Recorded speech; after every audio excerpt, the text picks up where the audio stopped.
My daughter had perfect manners, so I called the police. I was picking up my daughter from my mom's house when she handed me a folder. CPS came by yesterday. You have an emergency hearing on Monday. My stomach dropped. What? That's impossible. For child abandonment, I ripped open the folder. Emergency custody petition. Mom, what did you tell them? That's when Lily emerged in the doorway with perfect posture. Good evening, Mother. Thank you for retrieving me. I froze. This was the same child who called butterflies flutterbys last week. I reached for her, but she stayed rigid. You abandoned me for 3 days. You always leave me. Grandmother takes care of me. Her voice was flat and trained. I helped her become a woman. My mother smiled. See you in court. I carried Lily to the car, my mind racing. I had 48 hours to prove she was brainwashed, or I would lose her to the system. When Lily buckled her seatbelt, I saw them. Purple rings around both wrists. Lily, what happened?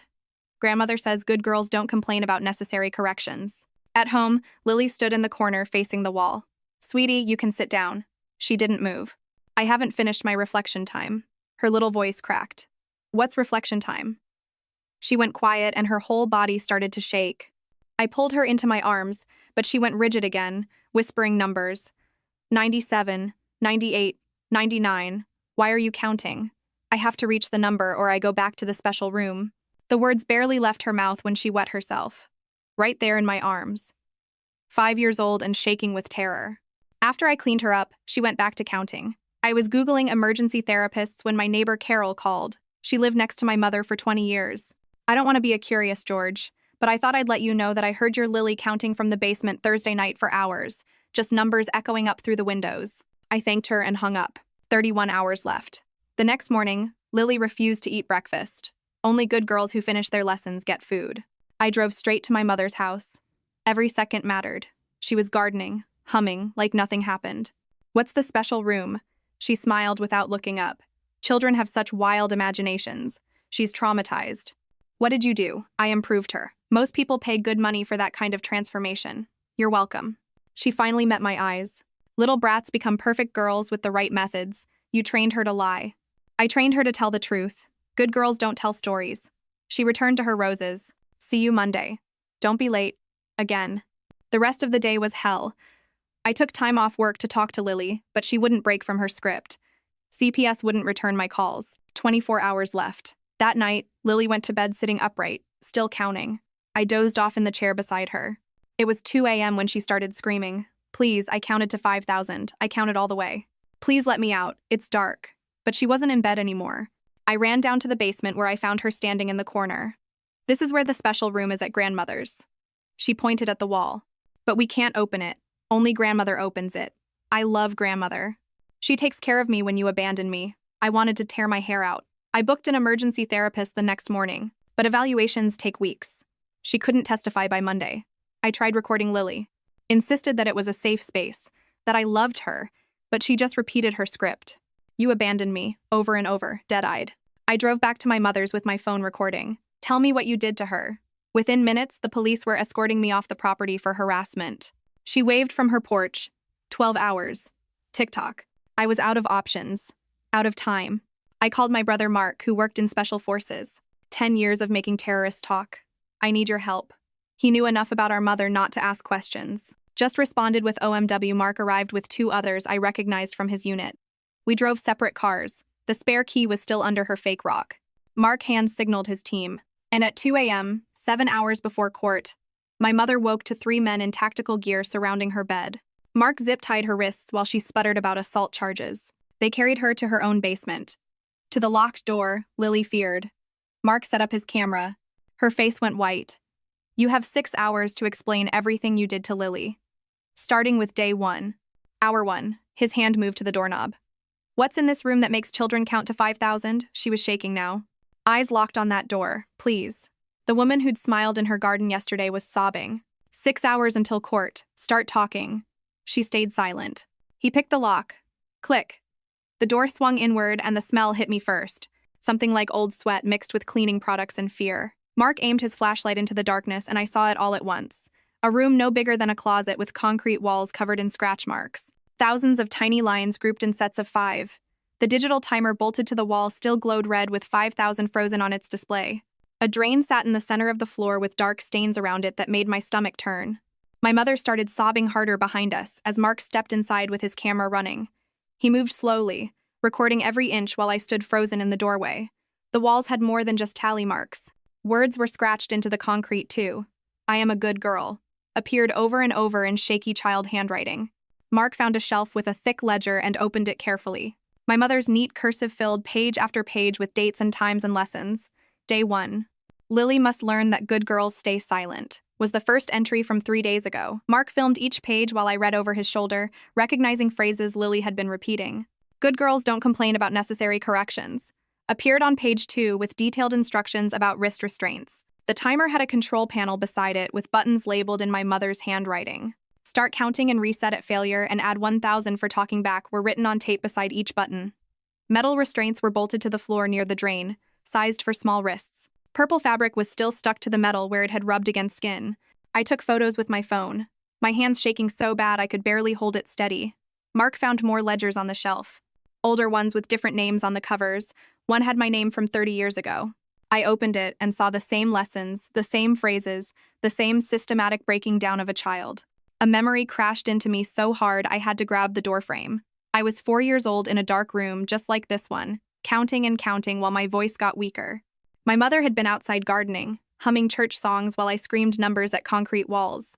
I'd buried it so deep I'd convinced myself it was just a bad dream. But here was the proof in her own handwriting. Mark kept recording while his team member checked his watch and tapped his wrist. We had maybe an hour before neighbors would wait to wake up and see strange cars in the driveway. My mother was still crying and begging, but Mark ignored her completely. We gathered the ledgers and I took more photos of the room from every angle. The other team members zip-tied my mother's ankles too, and they carried her out to one of their cars. Mark promised they wouldn't hurt her, but would keep her away from phones until after court. I grabbed Lily's ledger and the one with my name and ran to my car. My hands were shaking, so bad I could barely get the key in the ignition. I called Dr. Howe's emergency number from the car and left a message explaining I needed an urgent exam for Lily. He called back within 5 minutes and agreed to see us at 7, just 2 hours before the hearing. Relief washed over me, but I knew we still had so much to prove. My phone buzzed with a text from Grace Carter, the family lawyer I'd messaged earlier. She could meet us at the hospital after Lily's exam, but warned me to be careful about what evidence I shared. She said anything obtained illegally couldn't be used in court. I wanted to scream at the unfairness of it all. I had proof of systematic child abuse, but might not be able to use it. I drove home and sat in my driveway for a minute, trying to calm down before going inside. It was almost 6 in the morning and I needed to wake Lily soon. I found her curled up in her bed, lips moving silently in her sleep. 2,847, 2,848, 2,849. Her little voice was hoarse from counting all night.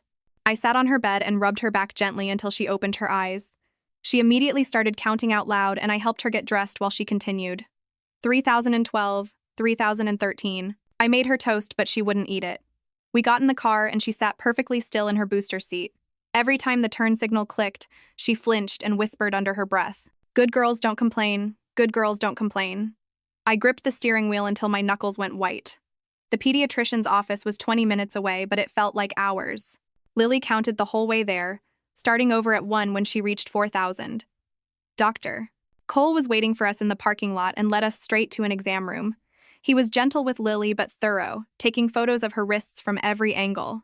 He documented her rigid posture and how she wouldn't make eye contact.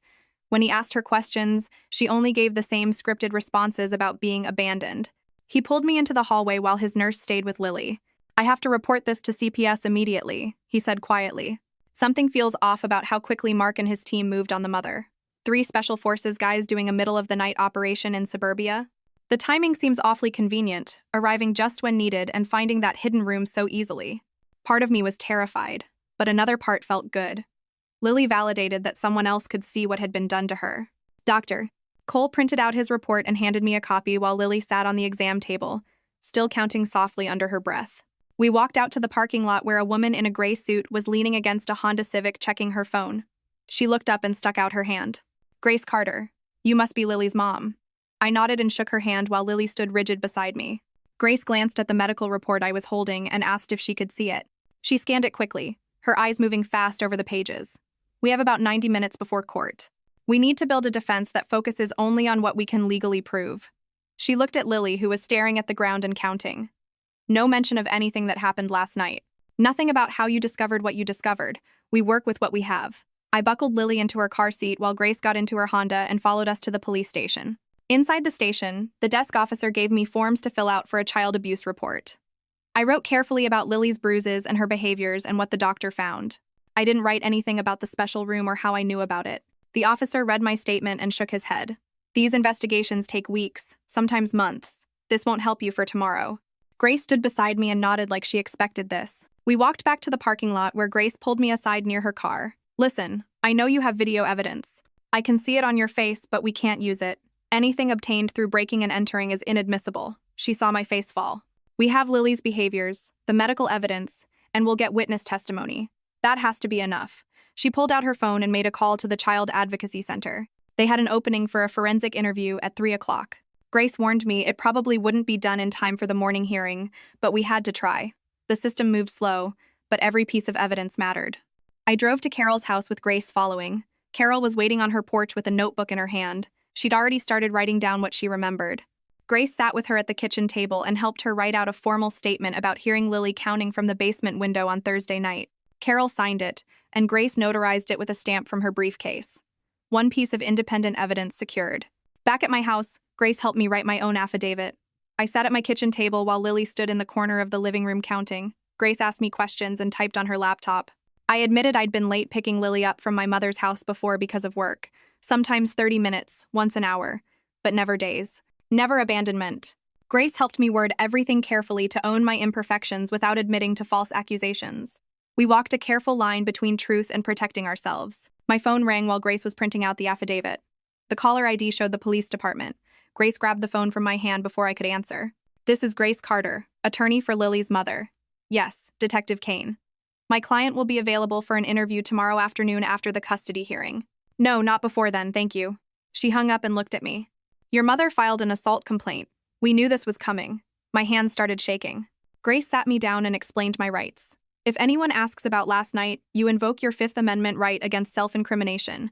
But better yet, we avoid the question entirely. She had me practice saying one sentence over and over. I was home with my daughter. I said it 20 times until it sounded natural, even though my voice shook. That's all you say if pressed. You were home with Lily. Nothing else. She made me say it again. At 3 o'clock, we drove to the Child Advocacy Center, but the forensic interviewer was running behind. We waited in the lobby for an hour while Lily sat perfectly still beside me.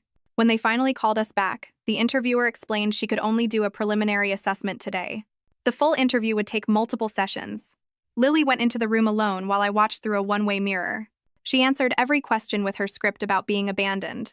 The interviewer noted Lily's dissociation and rigid responses in her report, but said she couldn't determine the cause without more sessions. We left with another partial piece of evidence. Grace drove me home and said she'd file all our documents with the court before they closed. She'd meet us at the courthouse at 8:30 tomorrow morning.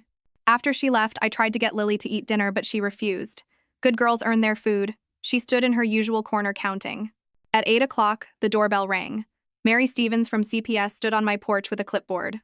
I'm here for the emergency home visit based on Dr. Cole's report. I let her in even though my stomach was in knots. Lily was on the couch now, sitting with perfect posture and counting softly. 412, 413. Mary sat in the chair across from her and watched. She wrote notes on her clipboard about Lily's counting and rigid posture. She took photos of Lily's room with her phone. She asked Lily gentle questions, but got the same robotic responses about being a good girl and not complaining. After an hour of observation, Mary packed up her things. I'll have my preliminary report ready for court tomorrow. There are clear signs of trauma here. She looked at Lily, who was still counting. Whatever happened to her, she needs help. After Mary left, I sat next to Lily on the couch, but she scooted away and kept counting. The next morning, my phone buzzed with an email from Dr. Cole's office. I opened the attachment while Lily ate dry cereal one piece at a time, still counting between bites. The report said the bruises matched restraint patterns, but couldn't identify who made them. My hands shook as I forwarded it to Grace, who texted back that it was enough. Lily finished exactly 20 pieces of cereal and pushed the bowl away. I drove her to the Child Advocacy Center for the forensic interview Grace had scheduled. The building looked like a regular house from outside with toys in the windows. Lily walked beside me with perfect posture and her hands folded. The interviewer was a woman with gray hair who spoke softly to Lily while I watched from another room through a mirror. Lily sat rigid in the small chair and answered every question with the same flat voice about being abandoned. When the interviewer asked about the special room, Lily's eyes went blank and she stared at the wall for 30 seconds before continuing to count. The interviewer wrote notes about dissociation and trauma indicators, but said she needed more sessions to understand what happened. We left with another partial report that proved something was wrong, but not who did it. Back home, Mary called and asked if she could stop by with some information. She arrived 20 minutes later and sat at my kitchen table while Lily stood in her corner. Mary pulled out a folder and showed me 2 previous complaints about my mother from years ago. One from my cousin in 2018 and another from my aunt in 2015. Both were marked unsubstantiated because the kids wouldn't talk. The pattern was right there in black and white, but CPS had never connected the dots. Grace came over that evening after Lily was in bed. She studied the video on my phone that Mark had taken, pausing to write down specific phrases from the ledger my mother kept. She explained we couldn't use the video in court, but we could use what we learned from it to ask the right questions. She wrote down each phrase Lily had been repeating and matched them to entries in my mother's handwriting. After Grace left, I sat alone at midnight watching the video again. The ledger showed dates going back 3 weeks with detailed notes about Lily's training sessions. Each entry matched word for word what Lily had been saying. My mother had written about counting exercises and food restrictions and something called posture practice. The rage built in my chest as I read about timed isolation periods that increased from 1 hour to 6 hours over the days. I wanted to submit this video so badly, but I knew it would destroy our case if the break-in came out. Grace had been clear that illegally obtained evidence would make me look unstable and could cost me Lily forever. I deleted the video from my phone, but kept screenshots of the most important pages hidden in a locked folder. The next morning, I checked Facebook and found my mother had posted 12 photos of Lily at church events over the past year. Lily looked happy in every photo with big smiles that I now realized were forced. My mother had written captions about being a loving grandmother who stepped up when her daughter couldn't handle parenting. Grace screenshot everything and warned me this was the start of a media campaign to make my mother look like the stable caregiver. That afternoon, Grace asked me to tell her everything about my own childhood. I hadn't planned to bring it up, but the words came out anyway. I told her about being locked in a dark closet when I was 4, counting to stay calm while my mother went shopping. I remembered the hunger when she decided I hadn't earned meals. I remembered the perfect posture training and the scripts I had to memorize about being grateful. Grace listened without judgment and explained that my history would actually strengthen our case by showing a pattern of abuse across generations. Grace seems oddly prepared for every single move here, like she's done this exact dance before, knowing about the video evidence before anyone mentions it. Having that notarizer ready in her briefcase, cutting off the detective mid-call, she said testifying about it would be hard, but it might be the thing that saves Lily. She helped me see that this wasn't about proving I was perfect, but about keeping Lily safe. The court didn't need a perfect mother, just one who wouldn't hurt her child. She explained that my work schedule and occasional lateness picking Lily up were normal parent struggles, nothing like the systematic abuse my mother had done. We spent 2 hours going through every piece of evidence we had and every witness who could testify. Carol would talk about the counting she heard. Dr. Cole would present the medical evidence. The forensic interviewer would discuss Lily's trauma responses. Mary would share the pattern of previous complaints. Grace would tie it all together to show Lily was in danger with my mother. Then Grace's phone rang and she put it on speaker. The court clerk was calling to tell us our case had been assigned to Judge Harrison. Grace's face tightened as she thanked the clerk and hung up. She explained that Harrison was known for keeping families together whenever possible. He rarely removed kids from grandparents and needed overwhelming evidence to act. We would have to adjust our entire strategy for a judge who would start out thinking grandmothers don't hurt grandchildren. Grace stayed until 11 that night reworking our approach. The next morning, my phone rang at 7:30, and a man introduced himself as Tony Foster. The guardian had lead him assigned to Lily's case. He explained he'd be at the hearing to observe Lily and make an independent recommendation to the judge about her best interest. His voice was calm and professional as he asked a few basic questions about Lily's current state. I told him about the counting and the rigid behaviors while Lily sat at the kitchen table arranging her cereal pieces in perfect rows. He said he'd watch for those behaviors at court and asked me to bring Lily early so he could observe her in the waiting area. After I hung up, Detective Kane called again about my mother's assault complaint from the break-in she suspected had happened. Grace took my phone immediately and told him any interview would have to wait until after the custody hearing this morning. She scheduled it for tomorrow afternoon and reminded him that I'd be represented by counsel during any questioning. The detective wasn't happy, but agreed to the delay since the custody matter took precedence. My phone buzzed with a text from Mark saying he wanted to post the video online to expose what our mother had done to Lily. I typed back immediately that absolutely not. We couldn't risk anything that might jeopardize the custody case. He sent 3 more messages arguing that people needed to know what she was capable of doing to children. I called him and told him to delete the video from all his devices right now. He finally agreed, but I could hear the frustration in his voice as he promised to stay quiet until after court. Grace picked us up at 8:15 and drove us to the courthouse in her car since she wanted to review strategy on the way. Lily sat in the back seat counting softly while we went over the evidence one more time. When we arrived at the courthouse, Lily's counting suddenly sped up as we rode the escalator, and its mechanical rhythm matched her numbers. The metal steps clicked in time with her voice as she hit 200, then 300, going faster and faster. I quickly guided her to a quiet corner near the water fountain and pulled up a white noise app on my phone. The steady static sound broke the pattern, and Lily's counting slowed as she focused on the new sound instead. I remembered what Dr. Cole had suggested about grounding techniques and started having Lily name things she could see in the hallway. She pointed at a painting, then a bench, then a plant, and her counting dropped from the thousands down to 98, 97, 96. Tony Foster appeared beside us, and I saw him writing notes about Lily's behavior and my response to it. He gave me a small nod when Lily's counting dropped below 50 and seemed to calm down slightly. Grace rushed to the clerk's office with our emergency exhibits just 8 minutes before our hearing time.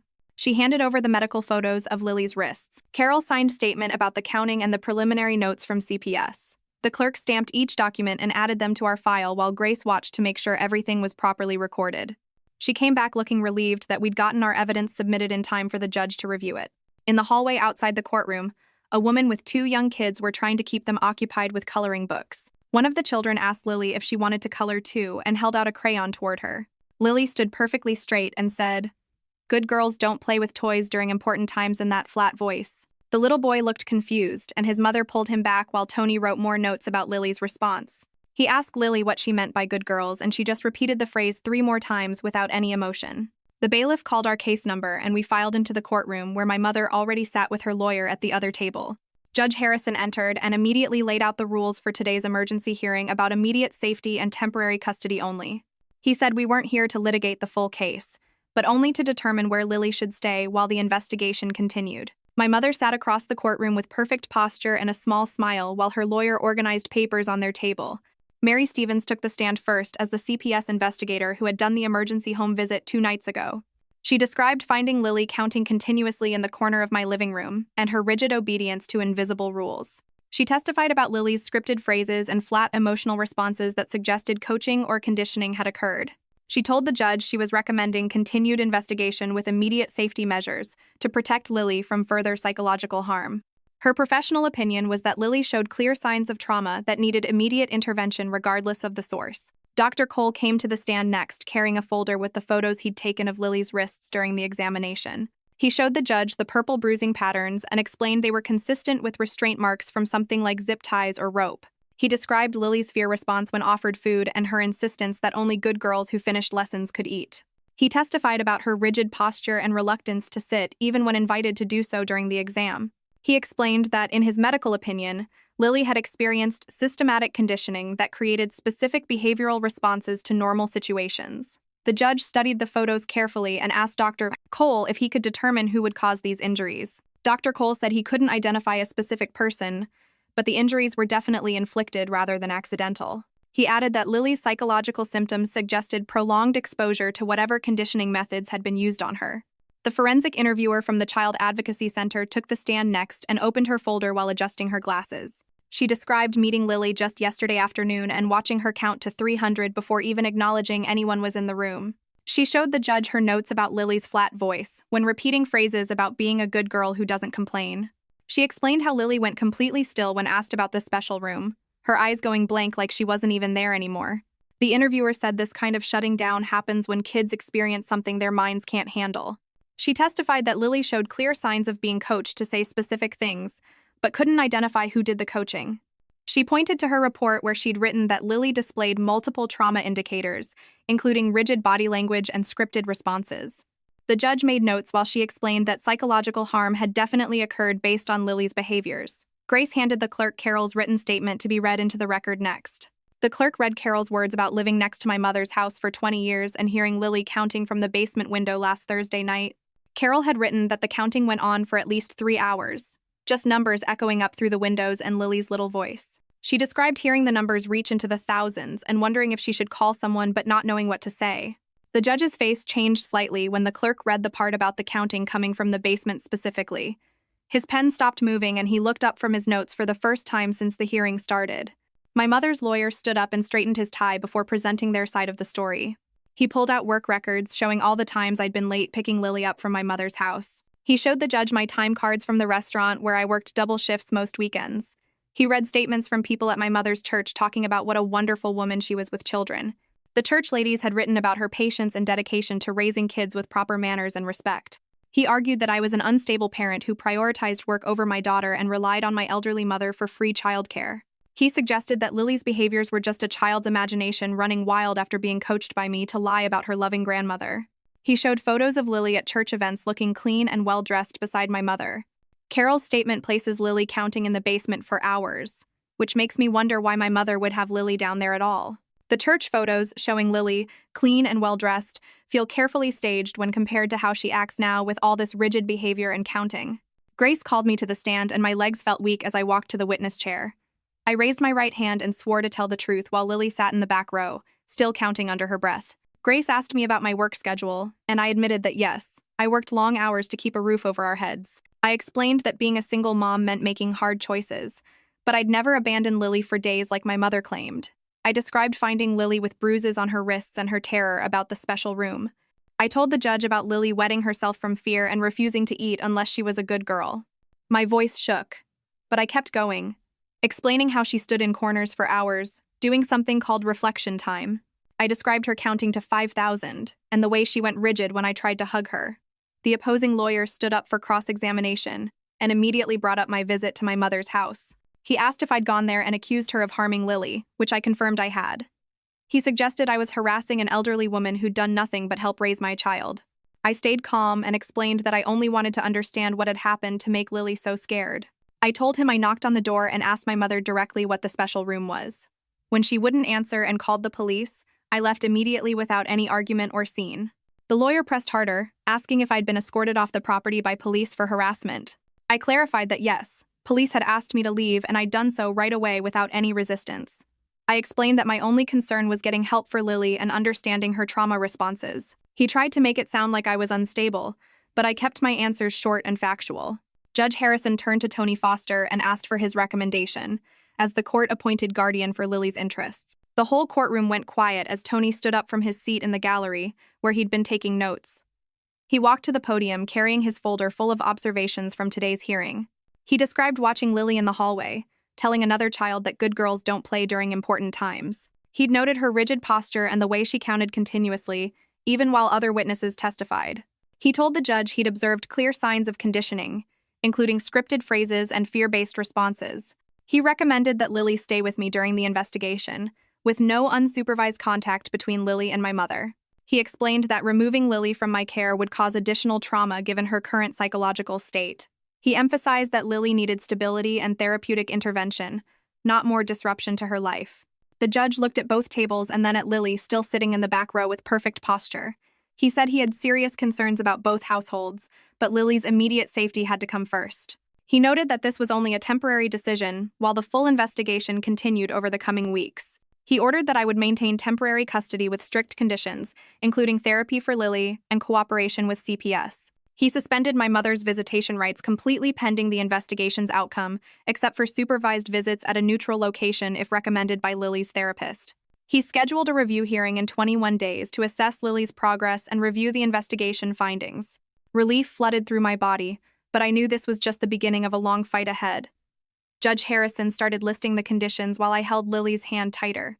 He ordered immediate therapy starting this week with a court-approved child psychologist specializing in trauma cases. CPS would create a safety plan for our home within 48 hours, with specific guidelines we had to follow. The review hearing got scheduled for 21 days out to check Lily's progress and reassess the situation. He made it clear this was temporary custody only, and any violation of his orders would result in immediate removal of Lily from my care. The court clerk typed everything while Lily kept counting under her breath, now up to 300 and climbing. Judge Harrison signed the order and the bailiff handed copies to both lawyers before calling the next case. We walked out of the courtroom into the hallway where my mother stood by the elevator with her lawyer. She blocked our path and announced loud enough for everyone to hear that she'd be filing a defamation lawsuit against me for the lies I'd told in court. Her lawyer pulled out his phone and started recording while she accused me of breaking into her house and terrorizing an elderly woman in the middle of the night. Grace grabbed my arm and steered me toward the stairs, whispering that we expected this, and to keep walking without responding.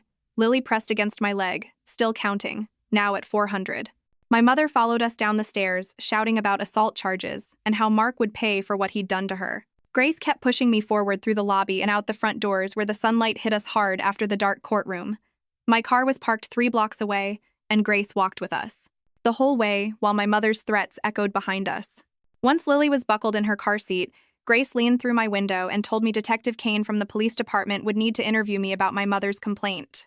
She'd already scheduled it for tomorrow afternoon at 2 and insisted she'd be there for every single question.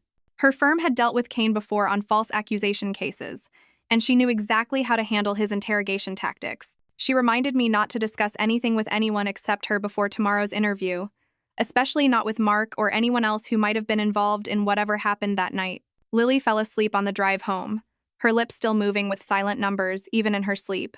The next afternoon, I sat in the police station interview room with Grace beside me, while Detective Kane set up his recording equipment. He was younger than I expected, with careful eyes that watched everything I did from how I sat to where I placed my hands on the table. He started with basic questions about my relationship with my mother, and how often Lily stayed at her house for childcare. I explained that my work schedule sometimes required my mother to pick Lily up from the school and keep her until I got off late. He asked about the custody hearing and what led to the emergency petition being filed against me. I told him about discovering Lily's condition when I picked her up, and my concerns about her behavior changes. He pressed for details about the night before the hearing, asking where I was and what I did between midnight and 6 a.m. Grace touched my arm, and I simply stated I was home with my daughter preparing for court the next morning. Kane showed me photos of my mother's wrists with red marks, and asked if I knew how she got those injuries. I said I had no knowledge of any injuries to my mother, and remained focused on Lily's safety throughout our conversation. He tried different angles for an hour, asking about Mark and whether I'd asked anyone to help me with my custody situation. Grace interrupted several times to redirect the questions back to relevant matters only. When Kane finally turned off the recorder, he said the investigation would continue, and charges might be filed depending on what evidence they gathered. Grace thanked him professionally, and we left without another word between us. 2 days later, Mary Stevens knocked on my door with a clipboard and a measuring tape for the CPS safety evaluation. She walked through every room, taking notes about potential hazards and asking about our daily routines. In the kitchen, she opened every cabinet and removed all the timers, including the microwave timer and the one on the stove. She explained that anything that could trigger Lily's counting response needed to be eliminated from her environment during recovery. She helped me establish new meal routines that didn't involve rigid schedules or rules about finishing food before getting more. Lily watched from the doorway, standing perfectly still with her hands at her sides like a tiny soldier. Mary knelt down to Lily's level and told her it was okay to stop counting whenever she wanted without asking permission first. Lily's eyes went wide, but she didn't move or respond. Just started counting louder from 800. Something. Mary made more notes and gave me a printed schedule of required therapy appointments and home visits for the next month. She said Lily's recovery would take time, but the removal of triggers was an important first step. After she left, I found Lily in her room, arranging her stuffed animals in perfect rows while counting each one multiple times. 3 days later, we had our first appointment with Jill Nash, the trauma specialist, the court, assigned to Lily's case. Her office had soft colors and toys everywhere with no clocks or timers visible anywhere. Lily sat on the floor near my chair for the first 20 minutes, just counting, while Jill quietly played with blocks nearby without pushing Lily to join. Then Lily reached for one block and placed it on top of Jill's tower before pulling her hand back fast. Jill kept building without making a big deal about it, and Lily added another block a few minutes later. By the end of the session, Lily had played for almost 10 full minutes before returning to her counting. Jill told me this was actually excellent progress for a first session, and she was optimistic about Lily's ability to recover with consistent therapy. That night, Lily woke up screaming at 2 a.m. again, but this time she only counted to 30 before falling back asleep in my arms. The next 3 nights showed similar improvement with the counting episodes getting shorter each time, though she still woke up scared and sweating.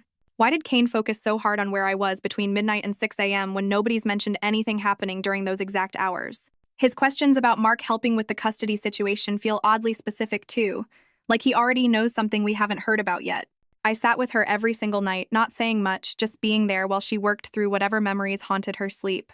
Some nights were worse than others, but the overall trend was slowly improving from thousands down to hundreds, and now sometimes just dozens. My boss called me into his office the following Monday, to discuss my recent absences and late arrivals due to Lily's appointments. I explained the situation and asked about modifying my schedule to accommodate therapy twice a week plus other appointments. He offered me a part-time position with flexible hours, but it meant a 30% pay cut from my current salary. I accepted immediately because Lily's recovery mattered more than money, and I could figure out the finances later somehow. The new schedule let me pick Lily up from the school myself every day and be there for all her appointments without the stress of racing from work. Tony Foster called that evening to check on Lily's progress since the hearing 2 weeks ago. He'd been reviewing the therapy reports from Jill and noted improvements in Lily's play engagement and reduction in counting duration. He said Lily still showed concerning scripted behaviors and rigid responses that would take months or maybe years to fully address. He was encouraged by the progress, but wanted me to understand this was a marathon, not a sprint for Lily's healing. He reminded me about the review hearing in 1 more week and said he'd be recommending continued custody with me based on current observations. The relief I felt was mixed with exhaustion from the constant vigilance Lily's care required now. Grace called the next morning with news that made my stomach drop, even though we'd expected it. Detective Kane had informed her that the prosecutor was considering assault charges against Mark for the suspected break-in at my mother's house. She was working to separate my legal situation from my brother's since I hadn't been charged with anything yet. The guilt hit me hard, knowing Mark might face serious consequences for helping me save Lily from that basement room. Grace said she'd already connected Mark with a defense attorney who specialized in military personnel cases, and they were building a strong defense. She reminded me that Mark made his own choice to help, and I needed to focus on Lily, rather than blame myself for his situation. 2 days later, Mary showed up with a thick folder and spent 3 hours going through every room in our house, checking locks on cabinets, looking for timers or anything that might trigger Lily's counting and writing pages of notes about what needed to change. She made me remove the kitchen timer, the alarm clock from Lily's room, and even the microwave beep had to be disabled because Lily would freeze and start whispering numbers whenever she heard any kind of timer sound. Mary wrote down rules about mealtimes, saying Lily could eat whenever she wanted without having to finish everything, and bedtime couldn't have any rigid structure that reminded her of grandmother's lessons. The safety plan filled 12 pages with specific conditions that had to be met before my mother could even be considered for supervised visits at a neutral location with a social worker present, though Mary said privately she doubted that would happen for at least a year given what they'd documented. Grace helped me file for the protective order that same week, and we sat in the courthouse waiting for the first time. We went to the waiting room for 2 hours before the judge called us in, looked at the custody case findings and the photos of Lily's wrists, and signed the temporary order without asking many questions. The paper felt thin in my hands, but Grace said it meant my mother couldn't come within 500 feet of us, or contact us in any way, and if she tried, the police would arrest her immediately. During Lily's 4th therapy session, Jill pulled me aside afterward and showed me a list she'd been making of specific phrases that triggered Lily's robotic responses, things like good girls or finish your lessons, that would make Lily go rigid and start her scripted answers. Jill had a whole plan written out with replacement phrases I could use and ways to slowly change Lily's reactions, starting with just acknowledging when she heard the trigger words without punishing herself for reacting. We practiced in her office with Jill saying, "Good girls get rewards," and me immediately saying, "All kids deserve love," while Lily colored, and after 20 tries, Lily only flinched instead of going completely rigid. The process server knocked on my mother's door the following Tuesday, with formal investigation notices from both CPS and the police department, and within hours, my phone was blowing up with calls from people at her church, asking if it was true she was investigated for child abuse. Half of them called me a liar who was trying to destroy a good woman, but 3 different people called to say they'd always thought something was off. When they saw how still and quiet the kids were during her Sunday school classes, and one woman said she'd seen my mother make a child stand in the corner for 2 hours for spilling juice during a church event 5 years ago. The community split down the middle with some people starting a prayer circle for my mother, while others finally told stories they'd kept quiet about bruises they'd seen or strange punishments they'd witnessed.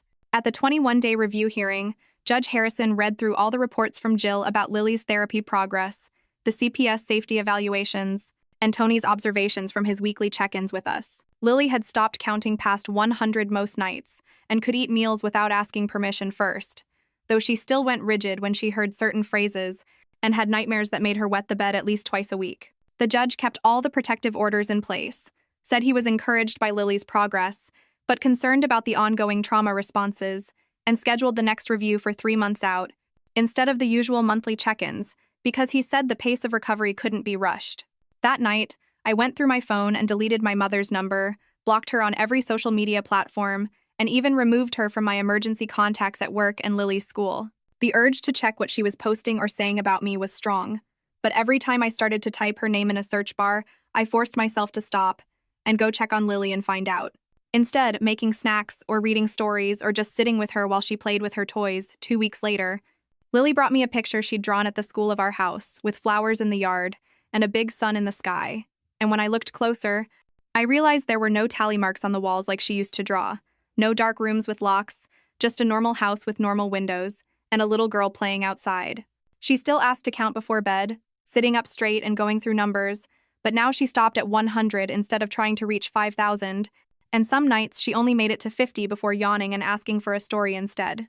3 months had passed when I heard Lily in the backyard laughing at something, and when I looked out the window, she was chasing a butterfly around the garden, calling it a flutterbee, just like she used to before everything happened. She still had therapy with Jill twice a week and counting episodes when she got stressed, but hearing that silly made-up word come out of her mouth naturally while she played told me we were finding our way back to who she used to be, one small moment at a time. 6 months later, the final hearing arrived. Judge Harrison reviewed the extensive therapy reports, CPS evaluations, and psychological assessments. My mother's lawyer had filed motion after motion, but the evidence was overwhelming. The basement room had been photographed by police, the ledgers seized as evidence, and 3 other families had come forward with similar stories spanning decades. When the judge announced his final decision, permanent custody to me with my mother's parental rights terminated, I felt a weight lift that I hadn't even realized I'd been carrying. Lily squeezed my hand and whispered, "Can we go home now, Mama?" Using that sweet word she'd stopped saying months ago.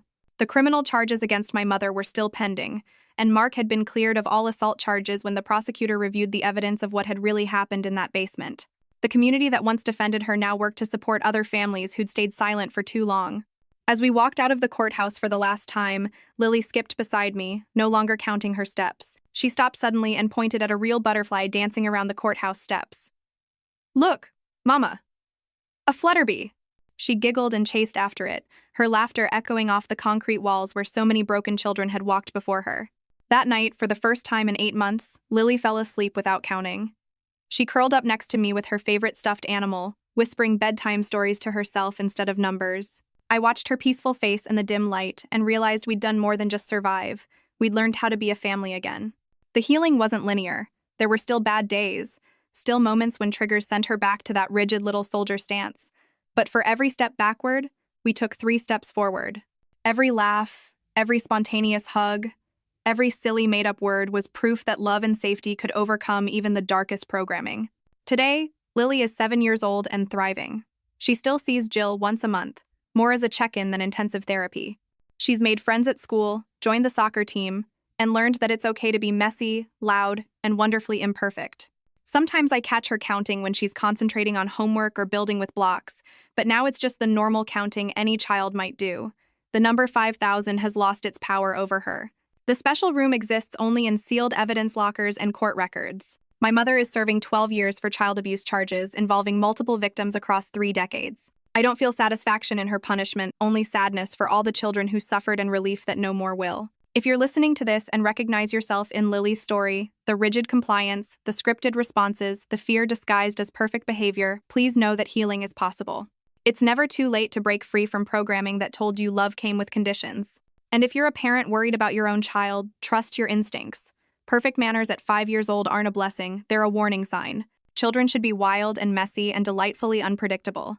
They should argue and negotiate and test boundaries because that's how they learn they're safe to be themselves. The system isn't perfect. It's slow and complicated and sometimes feels stacked against families in crisis. But there are people fighting for children every day, social workers like Mary, therapists like Jill, guardians like Tony, and lawyers like Grace who understand that saving one child changes everything. This story ended with justice, but that's not always how it goes. Some fights take years. Some children don't get rescued in time. But every voice that speaks up, every report that gets filed, every person who refuses to look away makes the world a little safer for the vulnerable.